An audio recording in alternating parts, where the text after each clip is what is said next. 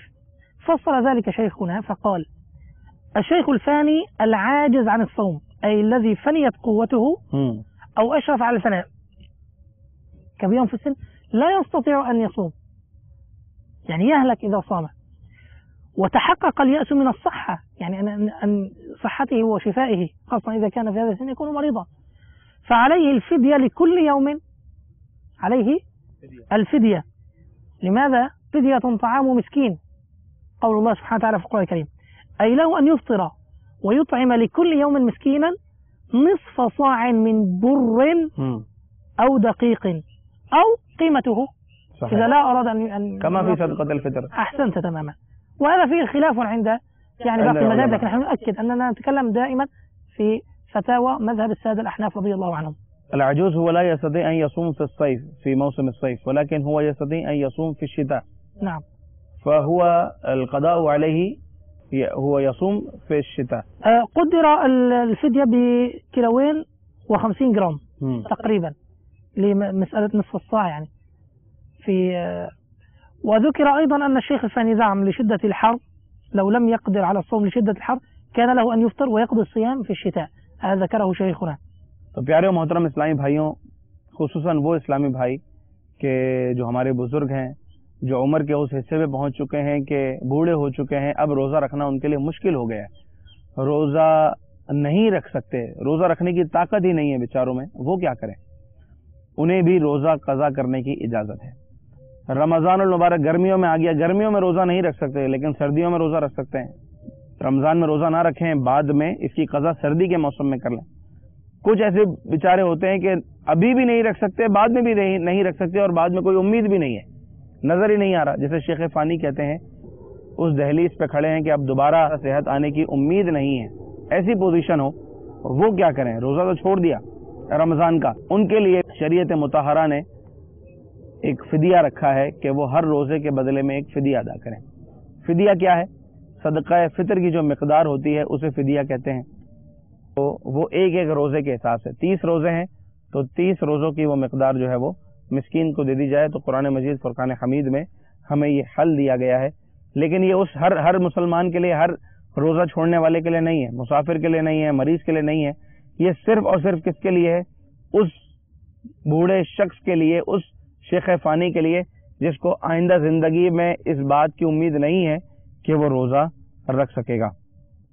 آگے بھی بہت سارے جزیات باقی ہیں، مگر سلسلے کا وقت اپنے اختتام کو پہنچا. مزید تفصیل جاننے کے لیے شیخ طریقت امیر اہل سنت کی کتاب فیضان رمضان کا ضرور مطالعہ کیجیے. رمضان المبارک کا مہینہ ہے، اس میں بہت سے آپ کو مدنی پھول ملیں گے اور آپ کو بہت کچھ سیکھنے کو ملے گا. اللہ تبارک و تعالی ہمیں سعادت نصیب فرمائے، آمین. بجاہ النبی الامین صلی اللہ تعالی علیہ وآلہ وسلم. صلو علی الحبیب صلی اللہ تعالی علی محمد صلی اللہ علیہ وسلم.